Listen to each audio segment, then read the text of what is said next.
एक पुरानी कहावत काफी मशहूर है, जो दिल्ली की कुर्सी पर बैठेगा वो पूरे हिंदुस्तान पर राज करेगा। प्राचीन काल से लेकर आज के समय तक दिल्ली संपूर्ण भारत देश में सबसे अहम माना जाता रहा है। महाभारत काल में पांडवों ने दिल्ली को अपनी राजधानी बनाया था। उस समय इस शहर को इंद्रप्रस्थ के नाम से जाना जाता था। आज भी दिल्ली भारत की राजधानी के रूप में पूरे विश्व में विख्यात है। 7वीं शताब्दी से लेकर 19वीं शताब्दी के दौरान 11 राजवंशों ने दिल्ली पर शासन किया है, जिसमें न जाने कितने ही शासक दिल्ली के तख्त पर बैठे हैं। लेकिन आखिर दिल्ली क्यों हमेशा से ही शासकों की पहली पसंद रहा है? दिल्ली शहर की स्थापना कैसे हुई? दिल्ली का काशी, मथुरा या अयोध्या जैसा कोई धार्मिक इतिहास भी नहीं रहा है। इसके बावजूद हजारों वर्षों से दिल्ली शहर पॉलिटिक्स और इकोनॉमिक्स का केंद्र रहा है। विदेशी आक्रमणकारियों की भी पहली नज़र दिल्ली पर ही रही है। नादिर शाह जैसे कई विदेशी शासकों ने दिल्ली को कई बार लूटा है। आज की इस वीडियो में हम दिल्ली के पूरे इतिहास के बारे में आपको बताएंगे, जिसे जानना आपके लिए बेहद ज़रूरी है। राजपूतों को दिल्ली के असली संस्थापक के तौर पर जाना जाता है। 736 ईस्वी में तोमर राजवंश ने सबसे पहले दिल्ली पर राज करना शुरू किया था। अनंगपाल तोमर इस डायनेस्टी के सबसे पहले राजा बने थे। इन्होंने दिल्ली में लाल कोट फोर्ट का निर्माण किया था, जिसके आसपास दिल्ली का पहला शहर बसाया गया। इस किले को अबुल फजल ने किला राय पिथौरा का नाम दिया था। साथ ही अनंगपाल तोमर दिल्ली में आयरन पिलर भी लेकर आए थे, जो आज कुतुब मीनार कॉम्प्लेक्स में स्थित है। ये पिलर सेंट्रल इंडिया के उदयगिरी से लाया गया था।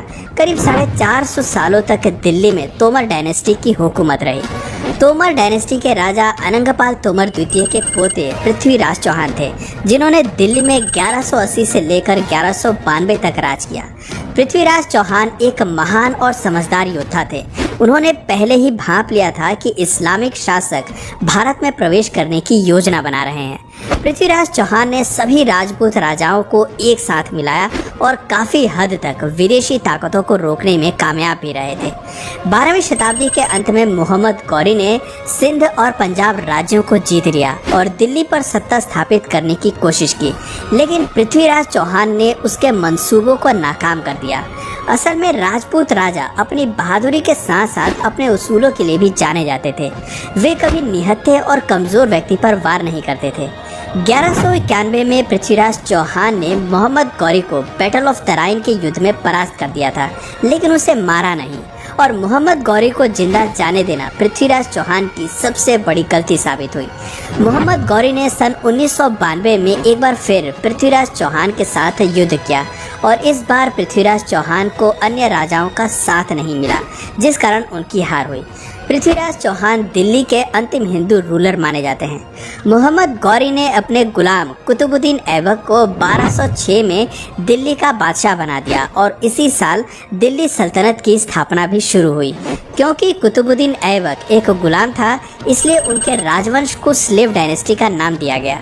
कुतुबुद्दीन काफी दयालु किस्म का माना जाता था। अक्सर अपनी प्रजा के बीच वो जरूरत का सामान बंटवाता रहता था, इसलिए उसे लखबख्श का नाम भी दिया गया था। कुतुबुद्दीन ऐबक ने ही दिल्ली में कुतुब मीनार बनाने की शुरुआत की थी और 2.5 दिन का झोपड़ा जैसी कई अन्य ऐतिहासिक इमारतों का निर्माण कराया। कुतुब मीनार का काम बाद में शमसुद्दीन इल्तुतमिश द्वारा पूरा किया गया। इल्तुतमिश ने दिल्ली पर राज करने के दौरान चाह लगनी की शुरुआत की, जिसे एक प्रकार का मंत्रिमंडल कहा जा सकता है, और साथ ही एकता सिस्टम की शुरुआत भी इल्तुतमिश के द्वारा ही की गई। इल्तुतमिश ने चंगेज खान जैसे बाहरी ताकतों को भारत में प्रवेश करने से रोक कर रखा। स्लेव डायनेस्टी की चौथी शासक रजिया सुल्तान हुई, जो दिल्ली की पहली और अंतिम महिला रूलर मानी जाती हैं। लेकिन एक महिला किसी हुकूमत पर राज करे, ये बात लोगों को हजम नहीं हुई और कुछ ही समय में रजिया सुल्तान को हटा दिया गया।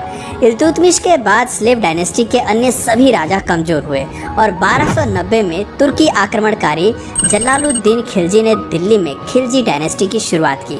जलालुद्दीन एक शांत और उदार किस्म का राजा था, लेकिन सन 1296 में उसके भतीजे और दामाद अलाउद्दीन खिलजी ने अपने ही ससुर की हत्या कर सिंहासन हड़प लिया।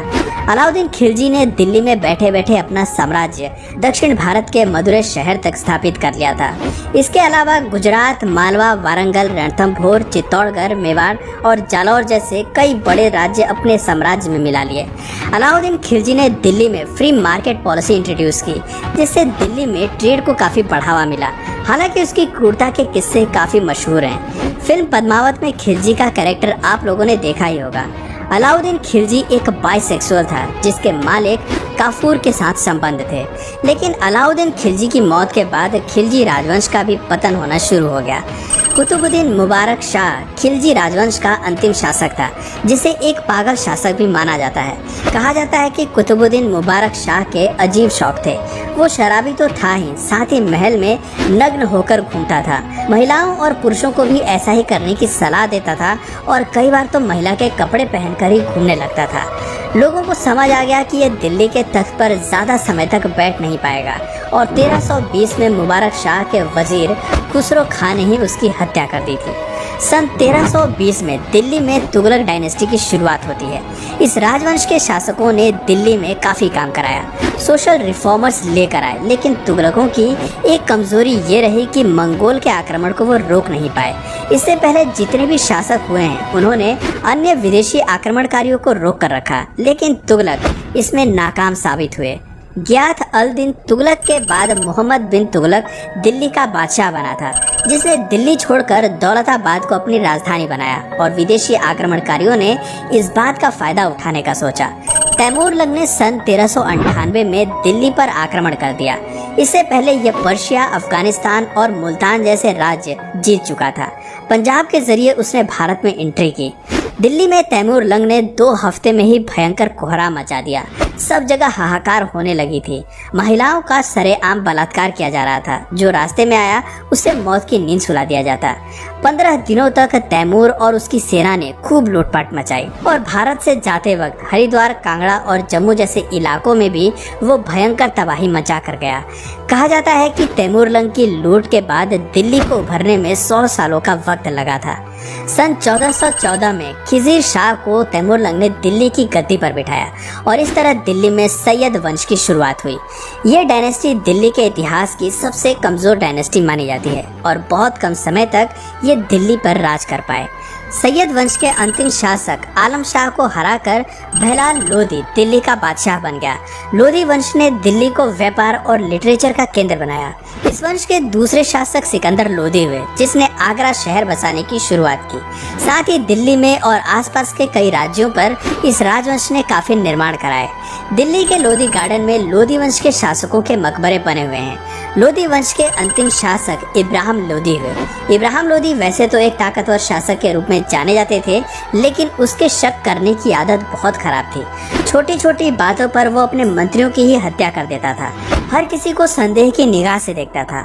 इब्राहिम लोधी को गद्दी से हटाने के लिए अलाउद्दीन और दौलत खान, जो उसके दरबार में गवर्नर थे, उन्होंने बाबर को भारत आने का न्योता दे दिया।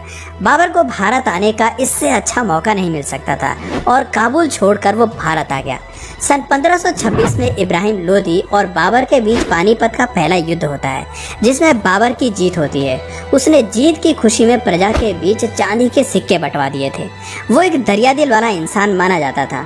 सन 1527 में बाबर ने राणा सांगा को और 1528 में चंदेल के राजाओं को भी परास्त कर दिया था, लेकिन बाबर इस जीत की खुशी ज्यादा लंबे समय तक नहीं बना पाया और 1530 में उसकी मौत हो गई।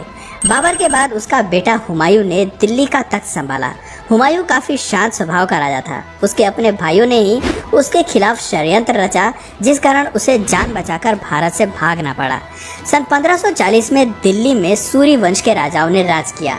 शेरशाह सूरी सबसे पहले बाबर की सेना में एक सैनिक था, लेकिन बाद में हुमायूं की जगह वो दिल्ली का बादशाह बन गया। अपने छोटे से शासनकाल में शेरशाह ने सिविल और मिलिट्री एडमिनिस्ट्रेशन की शुरुआत की। भारत में रुपया भी शेरशाह सूरी ने ही इंट्रोड्यूस किया, लेकिन सन 1556 में बाबर एक बार फिर भारत पर आक्रमण करता है और पानीपत के दूसरे युद्ध में विजय प्राप्त कर दिल्ली का बादशाह बन जाता है।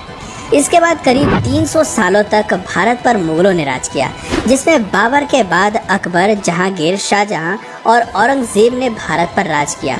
मुगल शासनकाल में भी विदेशी आक्रमणकारियों ने भारत को लूटना बंद नहीं किया। नादिर शाह और अहमद शाह दुर्रानी जैसे शासकों ने भारत पर कई बार वार किया और न जाने कितनी धन दौलत यहाँ से लूटकर अपने साथ ले गए। सन 1800 के बाद मुगल साम्राज्य कमजोर होने लगा था। 1857 के विद्रोह के बाद ब्रिटिशर्स ने बहादुर शाह जफर द्वितीय को वर्मा भेज दिया, जिसके बाद दिल्ली में ब्रिटिश क्राउन रूल की शुरुआत हुई। सन 1858 में क्वीन विक्टोरिया को भारत का एम्परर घोषित कर दिया गया।